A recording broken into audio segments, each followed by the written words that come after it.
Hello friends, CKD stock market news channel में आप सभी का स्वागत करता हूं। जैसा कि किसी भी कंट्री की अगर ग्रोथ अगर आगे बढ़ रही है तो इसका मतलब है कि उस कंट्री का जो इंफ्रास्ट्रक्चर सेक्टर है, क्योंकि किसी भी कंट्री की जो ग्रोथ स्टोरी होती है उसका जो कोर होता है वो रहता है इंफ्रास्ट्रक्चर सेक्टर। तो इसकी वजह से आपकी नज़र इस समय भारत देश के अंदर इंफ्रास्ट्रक्चर सेक्टर से रिलेटेड होना चाहिए अगर आप शॉर्ट टर्म के अंदर रिटर्न को जनरेट करना चाहते हैं। साथ ही साथ पीएसयू सेक्टर पे भी आपकी नज़र होनी चाहिए। अब पीएसयू सेक्टर के अंदर या तो आप पर्टिकुलरली जो आपको शेयर अच्छा लगता हो जो पीएसयू से रिलेटेड हो, या तो आप उस शेयर को सेलेक्ट कर लीजिए। नहीं अगर कर पा रहे हैं तो सिंपल सी बात है, आप म्यूचुअल फंड के माध्यम से पीएसयू सेक्टर के अंदर इन्वेस्ट कर सकते हैं। अगर पीएसयू सेक्टर में सबसे अच्छा रिटर्न और सबसे बेहतरीन एक्सपेंस रेशियो के साथ जो करंट में म्यूचुअल फंड है उसका नाम है Aditya Birla sun life PSU fund. SBI PSU को भी देख सकते हो। अल्टीमेटली आपको केवल मल्टीबैगर म्यूचुअल फंड के नाम से मेरी एक प्लेलिस्ट पड़ी हुई है, उस प्लेलिस्ट को गो थ्रू कर जाओ। आपको भारत देश के अंदर जितने भी बेहतरीन पीएसयू सेक्टर से रिलेटेड म्यूचुअल फंड हो, चाहे इंफ्रास्ट्रक्चर सेक्टर से रिलेटेड म्यूचुअल फंड हो, सभी का इन डेप्थ एनालिसिस देखने को मिल जाएगा। साथ ही साथ इस वीडियो के अंत में मैं कुछ क्वेश्चन के आंसर भी देने वाला हूं, तो जुड़े रहिए CKD stock market news channel के साथ। आज मैंने आपके सामने जो म्यूचुअल फंड रखा हुआ है इसका नेट एसेट वैल्यू देखो, सबसे पहले 39 रुपये का है। एक साल में देखिए 41% का CAGR के हिसाब से रिटर्न आया है। म्यूचुअल फंड के अंदर जो आपका रिटर्न होता है वो कंपाउंड होकर के मिलता है। आप इसको दूसरे एंगल से इस तरीके से बोल सकते हो क्योंकि म्यूचुअल फंड का जो अल्टीमेट पैसा है आपका वो शेयर्स के अंदर पैसा पड़ा रहता है। अब शेयर्स के अंदर भी हर रोज कंपाउंड होता है, यानी कि अगर किसी शेयर ने आज 4% का रिटर्न दे दिया है और सपोज दैट वो 1061 रुपये पे आज चल रहा है, तो कल वो उसके ऊपर से रिटर्न देगा।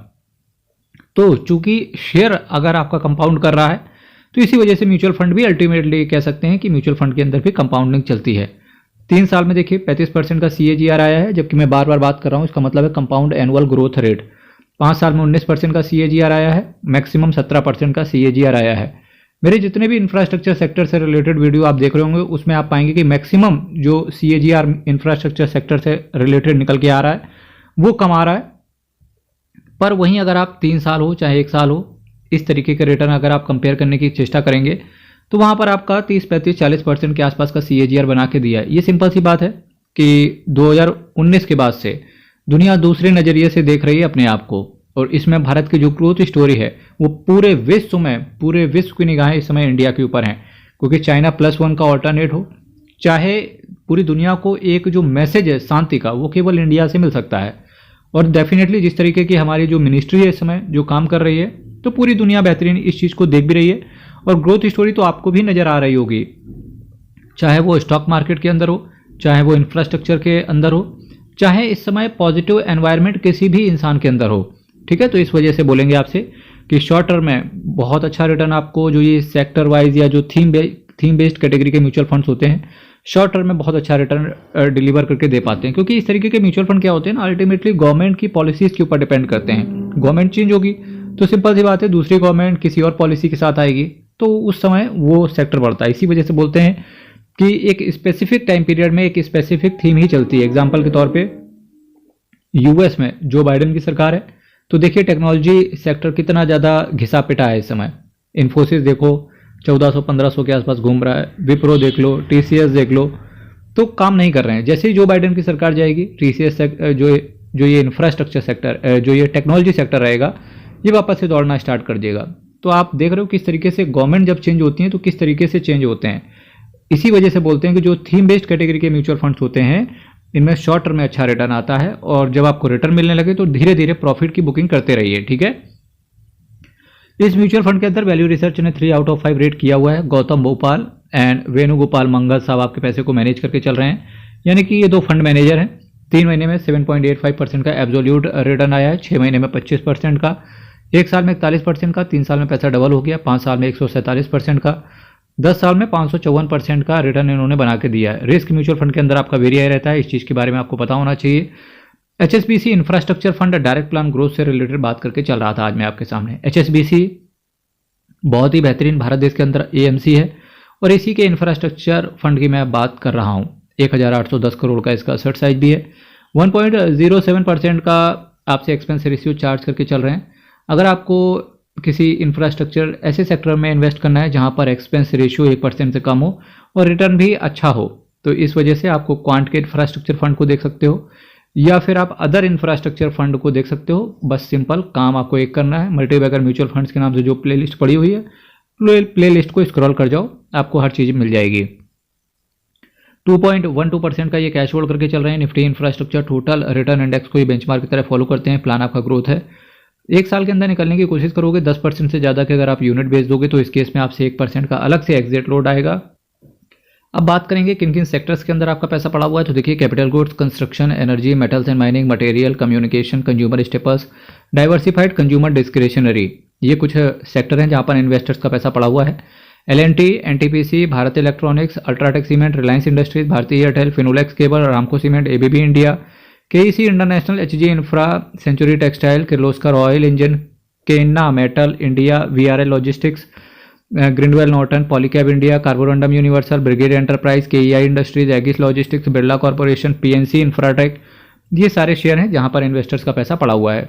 इन्वेस्टर्स का पैसा बोल दो या आप बोलो कि जहां पर इस म्यूचुअल फंड ने पैसा लगा रखा है, क्योंकि आपका जो पैसा है, जो इन्वेस्टर्स का पैसा है, वो इस म्यूचुअल फंड के अंदर है। ठीक है, PNC Infratech, Apar industries, RHI Magnesita, Dixon technology, power mech, APL Apollo, AIA engineering, Hindalco industries, container corporation, ये जो ऊपर अभी मैंने बोला ना पावर मैक शेयर, इस शेयर को अगर आप शेयर मार्केट में भी इन्वेस्ट करते हो या देखते रहते हो तो पावर मैक को अपनी वॉच लिस्ट में ऐड करो और फिर ट्रैक करो। ठीक है, ISGEC heavy engineering, Siemens limited, BEML, Kirloskar pneumatic, Thermax, Schaeffler India, Mahindra life space, Ratnamani metal, Honeywell automation, Timken India, Jindal saw, NCC, Amber enterprise, Phoenix mill, GMM Pfaudler, DLF, idea forge और आलू Walia contract, ये कुछ शेयर हैं जहां investors का पैसा पड़ा हुआ है। बात करते हैं कुछ क्वेश्चन और कुछ आंसर की। ये विनोद सेठी का मैसेज आया, can I lump sum now in Aditya mutual fund. देखिए, आपको मैं ये नहीं बता सकता कि आदित्य में लगाना है, कि आपको SBI के अंदर लगाना है, कि आपको निपॉन के अंदर लगाना है या टाटा के अंदर लगाना है। मैं आपको इतना बोल सकता हूं कि कैन आई लमसम नाउ। देखिए, ये समय स्टॉक मार्केट चूंकि ऑल टाइम हाइपर है और डेफिनेटली और पूरे मार्केट का एनवायरनमेंट भी पॉजिटिव है, क्योंकि अब मार्केट को ये एहसास हो गया है कि 2024 में गवर्नमेंट रिपीट करेगी।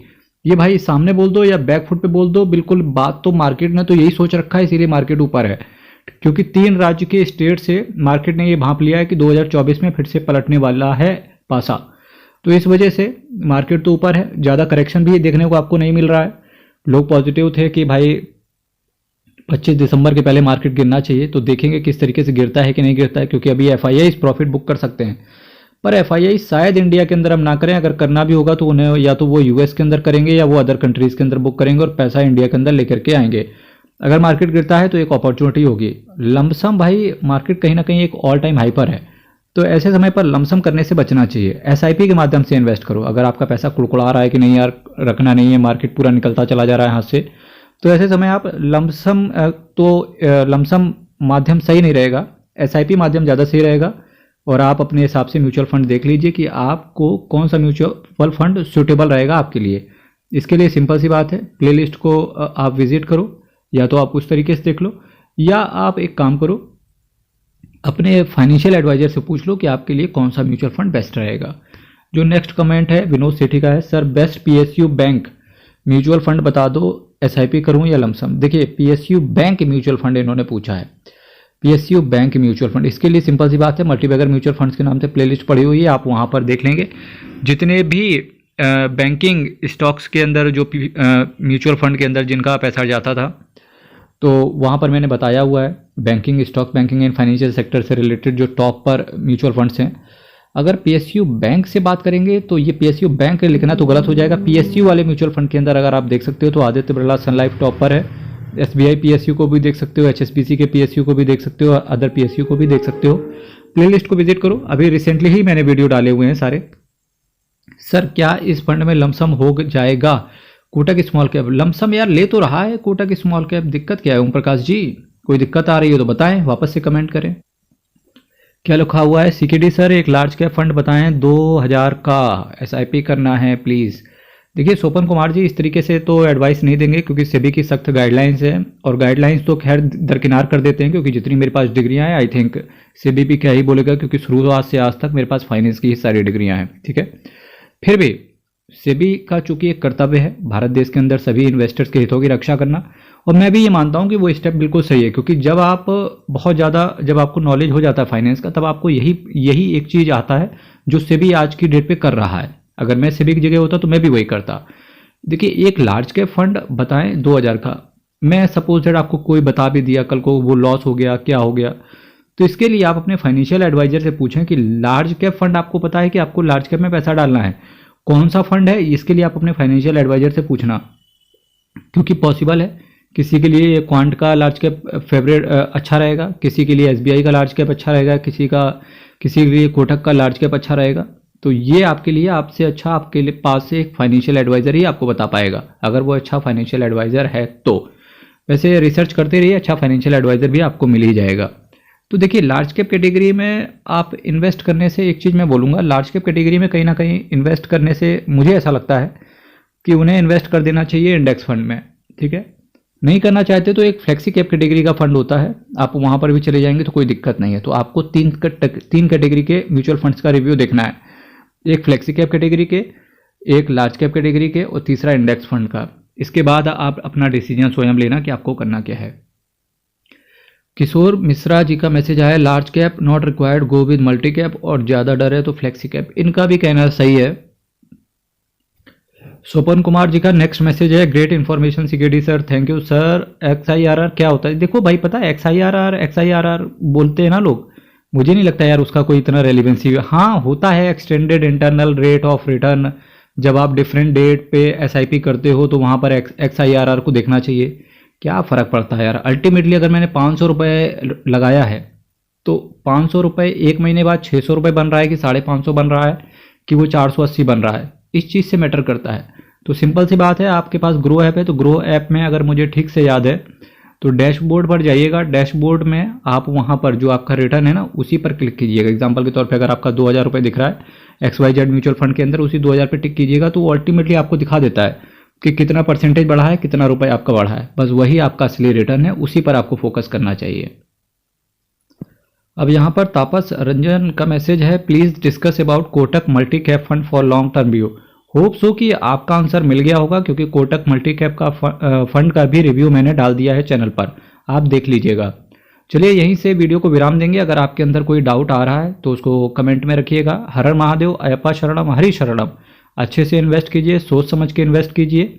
मार्केट ऑल टाइम हाई पे है तो कृपया करके कॉशियस रहना। ठीक है, लमसम करने से कोशिश करें बचें। SIP के अंदर कंसिस्टेंसी रखिए। SIP के अंदर चाहे मार्केट गिरा होता है चाहे मार्केट बढ़ा हो, सिंपल सी बात है, आपको अंदर केवल एक फंडा अपनाना चाहिए कि मुझे SIP करना है, no matter what the situation is. ठीक है, हर हर महादेव, अयप्पा शरणम, हरि शरणम। बहुत बहुत धन्यवाद।